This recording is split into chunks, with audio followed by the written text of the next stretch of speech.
আৰু কৈছে যে মুখ্যমন্ত্ৰী আৰু তেওঁৰ মাজত যথেষ্ট পাৰ্থক্য থকা বুলি একদম পাৰ্থক্য আছে মোৰ ঘৰতো এটাও বিদেশী নাই বহুত ডাঙৰ পাৰ্থক্য আছে মোৰ ঘৰতো এটাও বিদেশী নাই যিমানে যি নকওঁ কি আমাৰ দৰে চামৰাই মানুহবিলাক আমি বহি আছো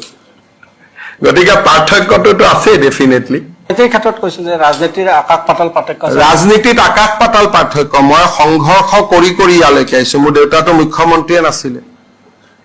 গতিকে কিমান আপোনালোকে ভাবকচোন কিমান গালি গালাজ কৰি মোক কিমান চেষ্টা কৰিছে তাৰ পিছত মই কত যুঁজি ইয়ালৈকে আহিছো গতিকে মোৰ যাত্ৰাটো হল সংঘৰ্ষ সোণৰ চামুচ মুখত লৈতো আমি জন্মাই নাই সেইকাৰণে আমাৰ পাৰ্থক্য বহুত আছে কিন্তু মেইন পাৰ্থক্যটো হল ঘৰত ভাতৰ থালি কেনেকে খায় এজন ভাৰতীয়ৰ ভাগত তিনিটা ব্ৰিটিছৰ ভাগত কেনেকে ঘৰখন চলে মোৰ এইটোহে